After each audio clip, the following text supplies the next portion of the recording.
Thank you. Please, thank you very much. To President Barck, faculty, staff, and students, thank you so much for this very warm welcome.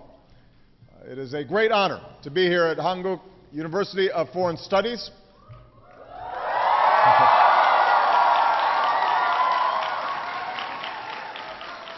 I want to thank Dr. Barck for a few moments ago making me an honorary alumni of the university.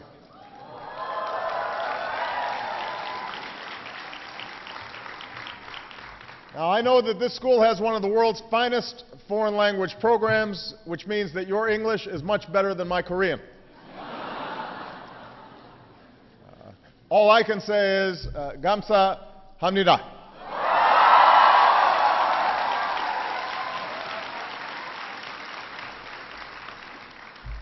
Now, this is my third visit to the Republic of Korea as president. I've now been to Seoul more times than any other capital, except for Washington, D.C., of course. And this reflects the extraordinary bonds between our two countries and our commitment to each other. I'm pleased that we're joined by so many leaders here today, Koreans and Americans, who help keep us free and strong and prosperous every day. And that includes our first Korean-American ambassador to the Republic of Korea, Ambassador Song Kim.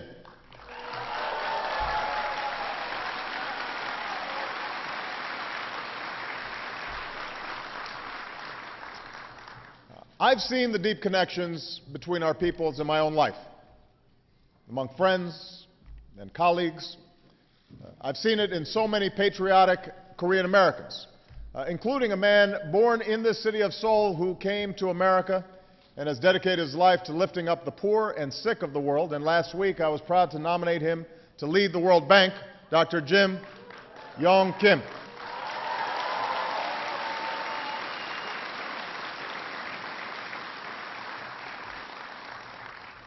I've also seen the bonds in our men and women in uniform, like the American and Korean troops I visited yesterday along the DMZ, freedom's frontier, and we salute their service and are very grateful for them.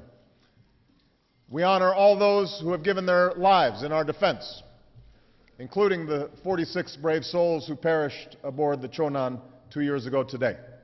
And in their memory, we reaffirm the enduring promise at the core of our alliance. We stand together, and the commitment of the United States to the defense and the security of the Republic of Korea will never waver.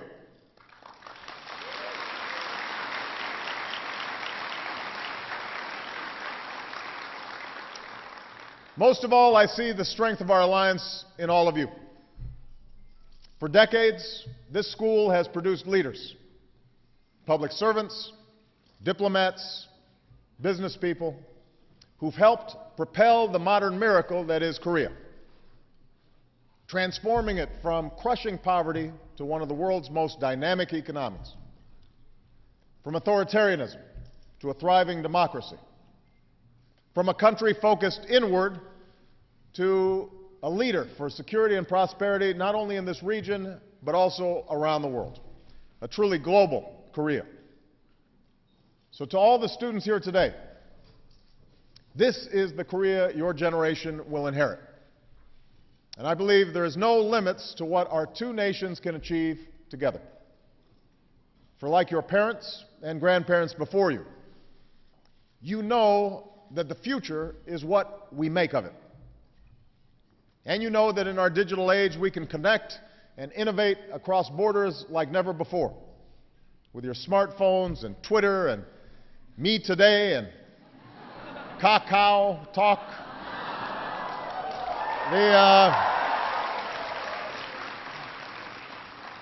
It's no wonder so many people around the world have caught the Korean wave. How you? Or consider this. In advance of my visit, our embassy invited Koreans to send us your questions using social media. Some of you may have sent questions. And they called it Ask President Obama. Now, one of you, maybe it was somebody else, this is true, asked this question: have you posted yourself a supportive opinion on a website under a disguised name pretending you are one of the supporters of President Obama. I hadn't thought of this. But the truth is, I have not done this. Maybe my daughters have. But I haven't done that myself. So our shared future and the unprecedented opportunity to meet shared challenges together is what brings me to Seoul. Over the next 2 days, under President Lee's leadership, we'll move ahead with the urgent work of preventing nuclear terrorism by securing the world's nuclear materials. Now, this is an important part of the broader, comprehensive agenda that I want to talk with you about today. Our vision of a world without nuclear weapons. 3 years ago, I traveled to Prague, and I declared America's commitment to stopping the spread of nuclear weapons and to seeking a world without them. I said I knew that this goal would not be reached quickly, perhaps not in my lifetime. But I knew we had to begin with concrete steps. And in your generation, I see the spirit we need in this endeavor. An optimism that beats in the hearts of so many young people around the world. It's that refusal to accept the world as it is, the imagination to see the world as it ought to be, and the courage to turn that vision into reality. So today, with you, I want to take stock of our journey and chart our next steps. Here in Seoul, more than 50 nations will mark our progress toward the goal we set at the summit I hosted 2 years ago in Washington, securing the world's vulnerable nuclear materials in 4 years so that they never fall into the hands of terrorists. And since then, nations, including the United States, have boosted security at nuclear facilities. South Korea, Japan, Pakistan, and others are building new centers to improve nuclear security and training. Nations like Kazakhstan have moved nuclear materials to more secure locations.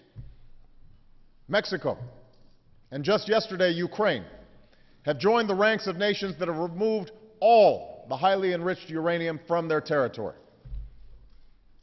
All told, thousands of pounds of nuclear material have been removed from vulnerable sites around the world. This was deadly material that is now secure and can now never be used against a city like Seoul. We're also using every tool at our disposal to break up black markets in nuclear material. Countries like Georgia and Moldova have seized highly enriched uranium from smugglers. And countries like Jordan are building their own counter-smuggling teams. And we're tying them together in a global network of intelligence and law enforcement. Nearly 20 nations have now ratified the treaties and international partnerships that are at the center of our efforts. And I should add that with the death of Osama bin Laden and the major blows that we've struck against al-Qaeda, a terrorist organization that has actively sought nuclear weapons is now on the path to defeat. So in short, the international community has made it harder than ever for terrorists to acquire nuclear weapons, and that has made us all safer. We're building an international architecture that can ensure nuclear safety. But we're under no illusions. We know that nuclear material, enough for many weapons, is still being stored without adequate protection. And we know that terrorists and criminal gangs are still trying to get their hands on it, as well as radioactive material for a dirty bomb. We know that just the smallest amount of plutonium, about the size of an apple, could kill hundreds of thousands and spark a global crisis. The danger of nuclear terrorism remains one of the greatest threats to global security. And that's why here in Seoul, we need to keep at it. And I believe we will. We're expecting dozens of nations to announce over the next several days that they've fulfilled the promises they made 2 years ago. And we're now expecting more commitments, tangible, concrete action to secure nuclear materials and, in some cases, remove them completely. This is the serious, sustained global effort that we need. And it's an example of more nations bearing the responsibility and the costs of meeting global challenges. This is how the international community should work in the 21st century. And Korea is one of the key leaders in this process. The United States will continue to do our part, securing our own material and helping others protect theirs. We're moving forward with Russia to eliminate enough plutonium for about 17,000 nuclear weapons and turn it instead into electricity. I can announce today a new agreement by the United States and several European partners towards sustaining the supply of medical isotopes that are used to treat cancer and heart disease without the use of highly enriched uranium. And we will work with industry and hospitals and research centers in the United States and around the world to recover thousands of unneeded radiological materials so that they can never do us harm. Now, American leadership has been essential to progress in a second area, taking concrete steps towards a world without nuclear weapons. As a party to the Nuclear Non-Proliferation Treaty, this is our obligation, and it's one that I take very seriously. But I believe the United States has a unique responsibility to act. Indeed, we have a moral obligation. I say this as president of the only nation ever to use nuclear weapons. I say it as a commander-in-chief who knows that our nuclear codes are never far from my side. Most of all, I say it as a father who wants my two young daughters to grow up in a world where everything they know and love can't be instantly wiped out. Over the past 3 years, we've made important progress. With Russia, we're now reducing our arsenal under the New START Treaty, the most comprehensive arms control agreement in nearly 20 years. And when we're done, we will have cut American and Russian deployed nuclear warheads to their lowest level since the 1950s. As president, I changed our nuclear posture to reduce the number and role of nuclear weapons in our national security strategy. I made it clear that the United States will not develop new nuclear warheads, and we will not pursue new military missions for nuclear weapons. We've narrowed the range of contingencies under which we would ever use or threaten to use nuclear weapons. At the same time, I've made it clear that so long as nuclear weapons exist, we'll work with our Congress to maintain a safe, secure, and effective arsenal that guarantees the defense not only of the United States, but also our allies, including South Korea and Japan. Now, my administration's nuclear posture recognizes that the massive nuclear arsenal we inherited from the Cold War is poorly suited to today's threats, including nuclear terrorism. So last summer, I directed my national security team to conduct a comprehensive study of our nuclear forces. That study is still underway, but even as we have more work to do, we can already say with confidence that we have more nuclear weapons than we need. Even after New START, the United States will still have more than 1,500 deployed nuclear weapons and some 5,000 warheads. I firmly believe that we can ensure the security of the United States and our allies, maintain a strong deterrent against any threat, and still pursue further reductions in our nuclear arsenal. Going forward, we'll continue to seek discussions with Russia on a step we have never taken before, reducing not only our strategic nuclear warheads, but also tactical weapons and warheads in reserve. I look forward to discussing this agenda with President Putin when we will meet in May. Missile defense will be on the agenda, but I believe this should be an area of cooperation, not tension. And I'm confident that working together, we can continue to make progress and reduce our nuclear stockpiles. Of course, we'll consult closely with our allies every step of the way, because the security and defense of our allies, both in Europe and Asia, is non-negotiable. Here in Asia, we've urged China, with its growing nuclear arsenal, to join us in a dialogue on nuclear issues. That offer remains open. And more broadly, my administration will continue to pursue ratification of the Comprehensive Test Ban Treaty. And after years of delay, it's time to find a path forward on a new treaty that verifiably ends the production of fissile materials for nuclear weapons, ends it once and for all. By working to meet our responsibilities as a nuclear power, we've made progress in a third area: strengthening the global regime that prevents the spread of nuclear weapons. When I came into office, the cornerstone of the world's effort, which is the Nuclear Non-Proliferation Treaty, was framed. Iran had started spinning thousands of centrifuges. North Korea conducted another nuclear test. And the international community was largely divided on how to respond. Over the past 3 years, we have begun to reverse that dynamic. Working with others, we've enhanced the global partnership that prevent proliferation. The International Atomic Energy Agency is now conducting the strongest inspections ever. And we've upheld the basic bargain of the NPT. Countries with nuclear weapons, like the United States and Russia, will move towards disarmament. Countries without nuclear weapons will not acquire them. And all countries can have access to peaceful nuclear energy.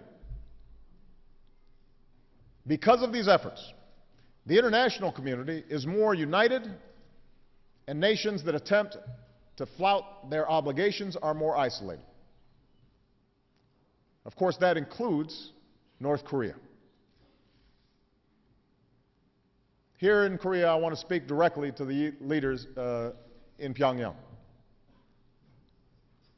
The United States has no hostile intent toward your country. We are committed to peace. And we are prepared to take steps to improve relations, which is why we have offered nutritional aid to North Korean mothers and children. But by now it should be clear: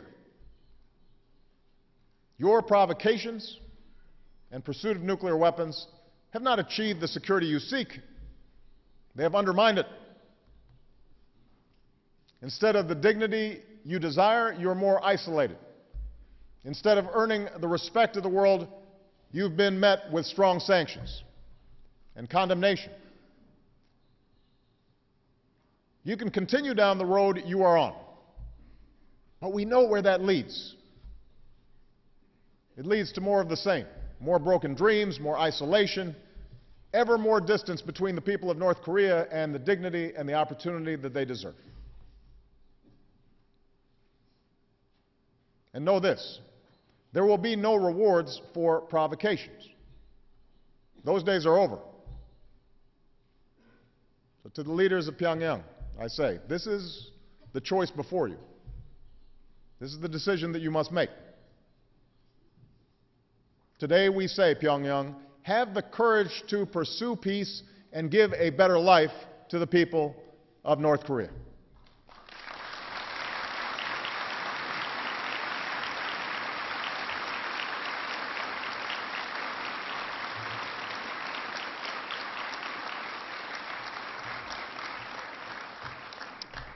This same principle applies with respect to Iran. Under the NPT, Iran has the right to peaceful nuclear energy. In fact, time and again, the international community, including the United States, has offered to help Iran develop nuclear energy peacefully. But time and again, Iran has refused, instead taking the path of denial, deceit, and deception. And that is why Iran also stands alone, as the only member of the NPT unable to convince the international community that its nuclear program is for peaceful purposes. The only member. That's why the world has imposed unprecedented sanctions, slowing Iran's nuclear program. The international community is now poised to enter talks with Iran's leaders. Once again, there is the possibility of a diplomatic resolution that gives Iran access to peaceful nuclear energy while addressing the concerns of the international community. Today, I'll meet with the leaders of Russia and China as we work to achieve a resolution in which Iran fulfills its obligations. There is time to solve this diplomatically. It is always my preference to solve these issues diplomatically. But time is short. Iran's leaders must understand they too face a choice. Iran must act with the seriousness and sense of urgency that this moment demands. Iran must meet its obligations. For in the global response to Iran and North Korea's intransigence, a new international norm is emerging. Treaties are binding. Rules will be enforced. And violations will have consequences. We refuse to consign ourselves to a future where more and more regimes possess the world's most deadly weapons. And this brings me to the final area where we've made progress. A renewed commitment to harnessing the power of the atom, not for war, but for peaceful purposes. After the tragedy at Fukushima, it was right and appropriate that nations moved to improve the safety and security of nuclear facilities. We're doing so in the United States. It's taking place all across the world. As we do, let's never forget the astonishing benefits that nuclear technology has brought to our lives. Nuclear technology helps make our food safe. It prevents disease in the developing world. It's the high-tech medicine that treats cancer and finds new cures. And of course, it's the energy, the clean energy that helps cut the carbon pollution that contributes to climate change. Here in South Korea, as you know, as a leader in nuclear energy, you've shown the progress and prosperity that can be achieved when nations embrace peaceful nuclear energy and reject the development of nuclear arms. And with rising oil prices and a warming climate, nuclear energy will only become more important. And that's why in the United States we've restarted our nuclear industry as part of a comprehensive strategy to develop every energy source. We've supported the first new nuclear power plant in 3 decades. We're investing in innovative technologies so we can build the next generation of safe, clean nuclear power plants, and we're training the next generation of scientists and engineers who are going to unlock new technologies to carry us forward. One of the great challenges they'll face, and that your generation will face, is the fuel cycle itself in producing nuclear energy. We all know the problem. The very process that gives us nuclear energy can also put nations and terrorists within the reach of nuclear weapons. We simply can't go on accumulating huge amounts of the very material, like separated plutonium, that we're trying to keep away from terrorists. And that's why we're creating new fuel banks to help countries realize the energy they seek without increasing the nuclear dangers that we fear. And that's why I've called for a new framework for civil nuclear cooperation. We need an international commitment to unlocking the fuel cycle of the future. In the United States, we're investing in the research and development of new fuel cycles so that dangerous materials can't be stolen or diverted. And today I urge nations to join us in seeking a future where we harness the awesome power of the atom to build and not to destroy. In this sense, we see how the efforts I've described today reinforce each other. When we enhance nuclear security, we're in a stronger position to harness safe, clean nuclear energy. When we develop new, safer approaches to nuclear energy, we reduce the risk of nuclear terrorism and proliferation. When nations, including my own, fulfill our responsibilities, it strengthens our ability to ensure that other nations fulfill their responsibilities. And step by step, we come closer to the security and peace of a world without nuclear weapons. I know that there are those who deride our vision. There are those who say ours is an impossible goal that will be forever out of reach. But to anyone who doubts the great progress that is possible, I tell them, come to Korea. Come to this country, which rose from the ashes of war,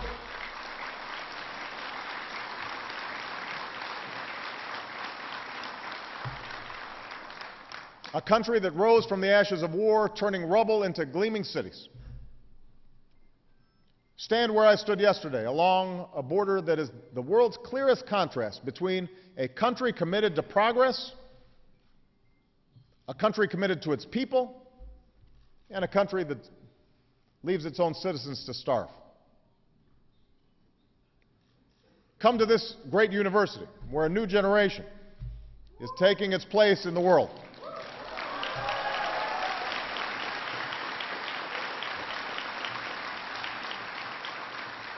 Helping to create opportunities that your parents and grandparents could only imagine. Come and see some of the courageous individuals who join us today. Men and women, young and old, born in the North, but who left all they knew behind and risked their lives to find freedom and opportunity here in the South. In your life stories, we see the truth. Koreans are one people. And if just given the chance, if given their freedom, Koreans in the North are capable of great progress as well. You know, looking out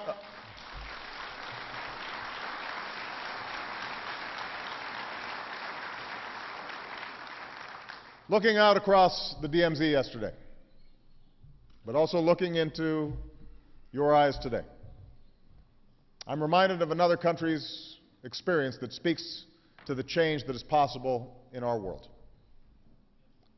After a terrible war, a proud people was divided. Across a fortified border, armies massed, ready for war. For decades, it was hard to imagine a different future. But the forces of history and the hopes of man could not be denied. And today, the people of Germany are whole again, united and free. No two places follow the same path. But this much is true. The currents of history cannot be held back forever. The deep longing for freedom and dignity will not go away.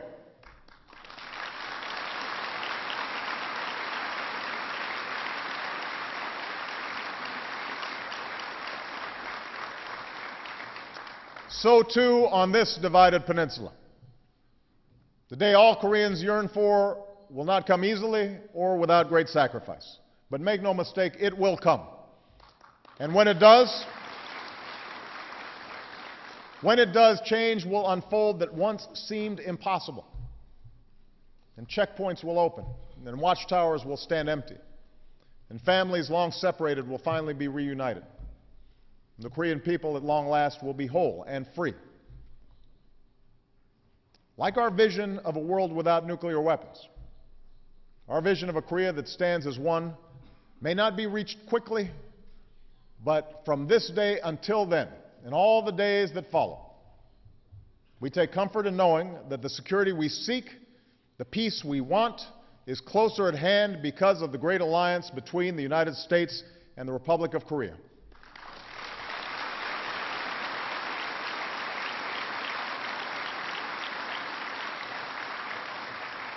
And because we stand for the dignity and freedom of all Koreans.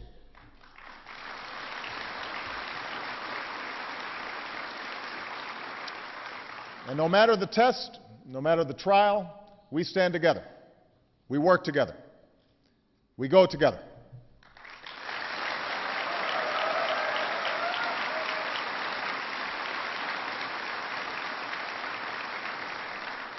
같이 갑시다. Thank you very much.